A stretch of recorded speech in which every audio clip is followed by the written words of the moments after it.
seesaw communications, because I don't even know what's going to happen next, but this story is going to get worse based on what I'm hearing here.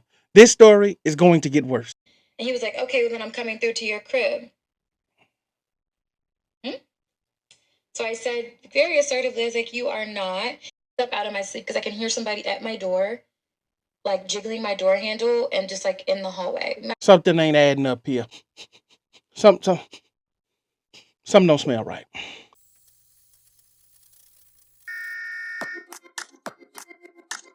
Welcome back, Motivation Nation. It is your host, Air Gordon.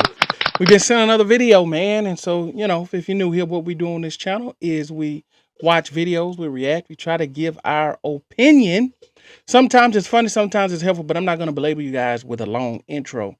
So with no further ado, if you're new here, welcome. But let's get into this and see what's happening. Just a quick little reminder for women. 1, lock your doors. And 2, block men on social media who may have formed like parasocial relationships with you. Let me explain. I know this is not a unique experience as a woman. We all have the men who have been like talking to themselves in our DMs. I'm sure a man has popped into your mind already. So let me tell my little story.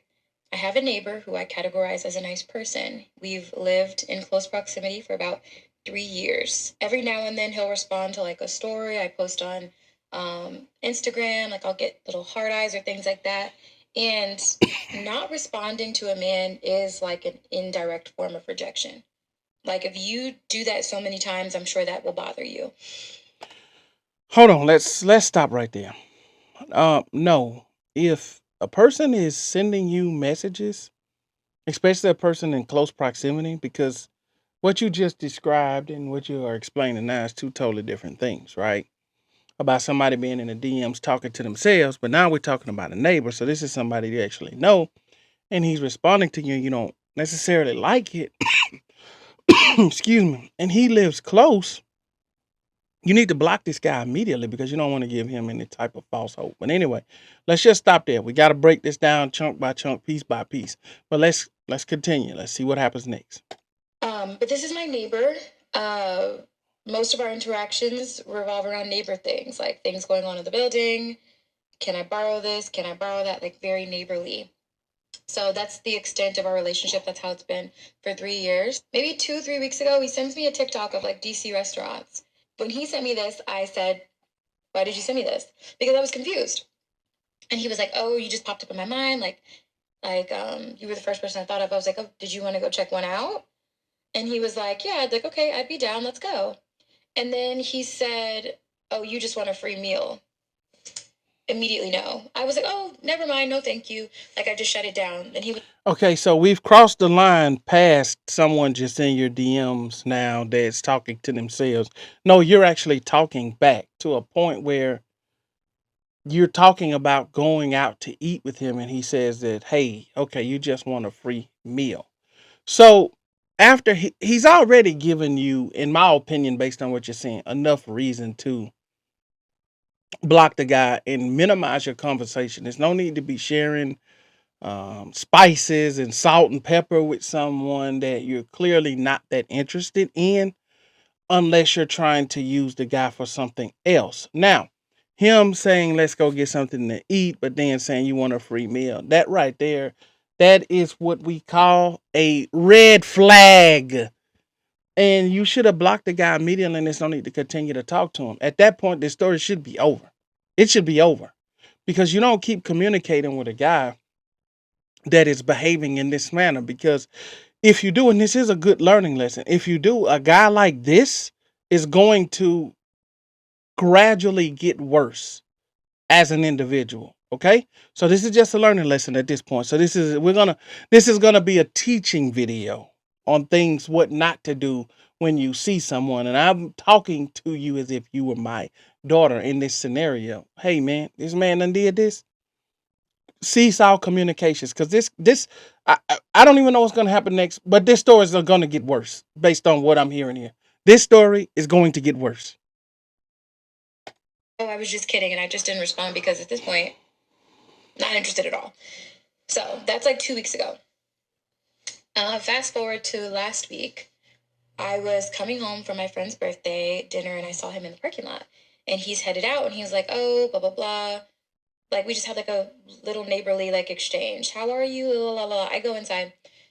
The next day he texts me and he's like, what are you doing? It's like 3 p.m. I was like, just chilling. He was like, oh, we should kick it later. And I was like, okay. Like, in my head, I'm not thinking anything nefarious. Like, this is just my neighbor. Cool. 8 o'clock comes around, 8:30 maybe, and he's like, "What are you doing again?" Now, I don't know if you guys saw the leaves up there. He said we want to kick it, so she's saying let's go and puff puff pass, man, and she thinks nothing of it. So you're giving this, you're making this guy feel like he has a chance with you, and that's a problem. If you don't like this guy, you don't want him around you. Do not make these type of people feel like they have a chance with you.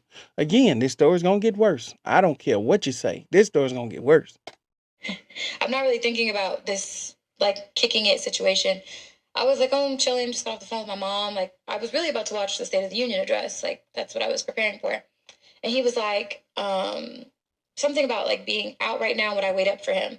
But I didn't respond right away because my immediate thought was no, no, I will not do that. And then I told him, I was like, oh, I'm getting sleepy. And he was like, can I Uber you to where I am? I'm at a networking event.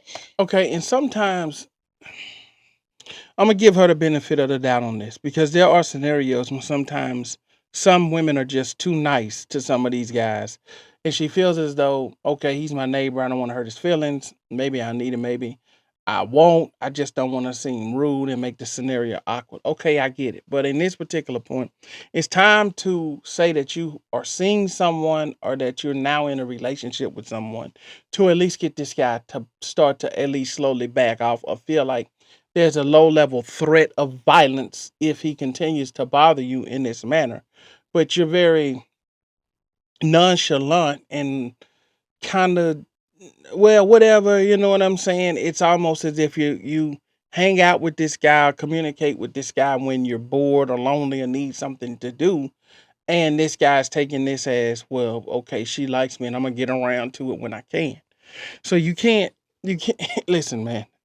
Listen, you can't give some of these guys any type of hope. Otherwise, they're gonna push this thing all the way to the max. So let's let her continue.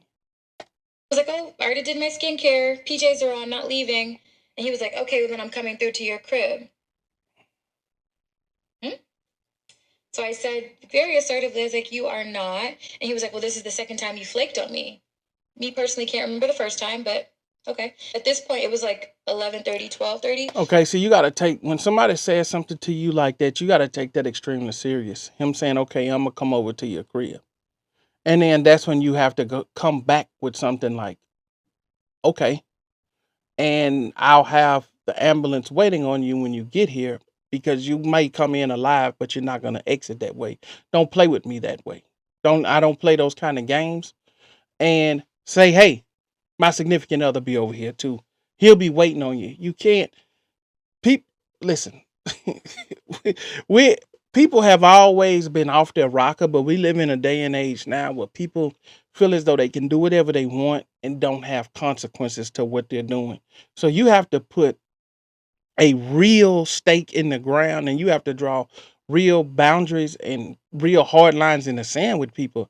Otherwise, they're going to feel like it's okay for them to do whatever they want to do to you. And you should just accept it because the consequences aren't there. But anyway, let's let her continue. But this is a teachable moment. That's why I keep stopping it on things that should have been done that I see to stop whatever's about to happen next.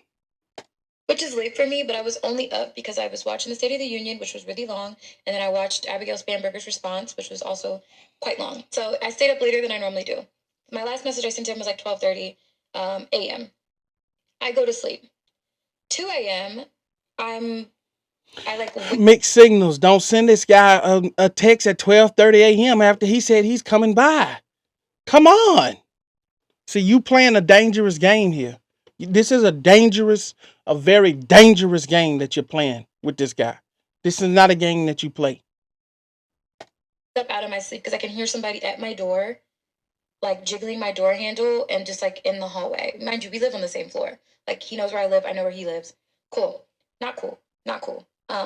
But being woken up out of your sleep like that, that's the first time that's ever happened to me. I was scared.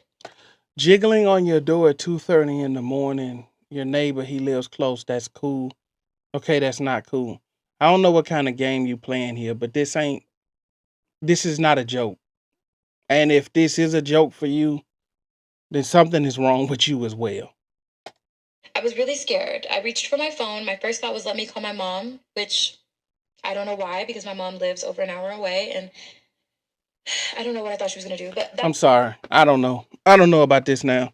Somebody's jiggling at your door at 2:30 in the morning. They're jiggling the door handle. And the first thought is for you to call your mom. Absolutely not. The first thought is for you to call 911. And if you, depending on the type of building you live in, is to make as much noise as you can, uh, to wake up all the neighbors or whatever the case is. Get you a knife or whatever object that you have and get to hollering at that door. No, ma'am. You don't calmly call your mom that's over an hour away. Stop this. Okay? Knock it off. Something ain't adding up here. Some, some, something don't smell right. Something ain't smelling right. My first thought, let me call my mom. But my phone is in like sleep mode, so I'm not getting my notifications and texts like normal. When I picked up my phone, I saw that I had, at this point, maybe like 5 or 6 missed calls from my neighbor. And I had 2 text messages that said, I'm knocking on your door. I'm going to knock on your door. So now I have a little bit of peace of mind because I know who's at my door. I know it's not like a burglar. Like that was like my first thought. But now I'm like annoyed because like I already told you. That couldn't have been your first thought if you picked up to call your mom that it's a burglar coming through the door. No, ma'am. Stop this. Nope. Nope. Don't believe it. Sorry, I don't believe this. I don't believe it. I don't care. I just don't believe this. But anyway, let's let it continue. Like, no, I'm going to sleep. Another time, leave me alone. And I told you no several times. And then it's 2 o'clock in the morning and you are now at my door. My neighbor would continue to call me from 2:22 a.m. to 3:35 a.m. He called me 15 times in that time span. I wasn't able to go to sleep from like, I didn't go to sleep till like probably like 5 o'clock in the morning because I was just like on edge. I was really anxious. Okay, if this man called you from 2:22 to 3:35 and you didn't call the police for harassment or stalking or something along those lines, you can't expect anyone to. I'm not gonna say that the story isn't real, but there's definitely something that you're leaving out in this story because none of this adds up as far as him jiggling your door. He's telling you he's coming over. He's telling you he's at the door. Then he calls you for basically the next hour trying to get you to answer the phone. The last time you text him was at 12:30 a.m. And the first person that you called was your mom when he was trying to come in the door. All right. All right, let's let her finish. Finally go to sleep. The next day, I was like digesting all of this. How am I going to approach this situation? What am I going to say to my neighbor that made me extremely uncomfortable in my own home? And he texts me and he says, my bad, LOL. But that's the second time you faked on me. What? And that just wasn't enough for me. So I carry on about my day. I think I posted like my breakfast or something on Instagram. And then he responds to my Instagram story and says, text back the fuck. Men do not speak to me like that. So Yeah, it's something else that she's leaving out of this story. So for this guy to feel this entitled and to feel this slighted, there is something more to this story that she's just flat out not telling us. That's just the bottom line. Because people are audacious, don't get me wrong, but even the worst boogaboo will give up if he's not getting any type of feedback. She's giving him plenty of feedback and she's leading him on, which is now the reason why this guy feels as though he's owed something from her. And that's the part of the story that she's not leaving out. I didn't just wake up yesterday. I know how this game goes, okay? I've seen a lot in my days. So I didn't just wake up yesterday. So I know that there's key pieces of information. Got my thinking cap on, and I'm an armchair detective. It's key pieces of information that you're not giving me, ma'am. All right, so I'm gonna just let her finish the story, but I can't go with all of this anymore. Oh, even like even in a joking sense, like my friends, nothing. We don't carry on like that.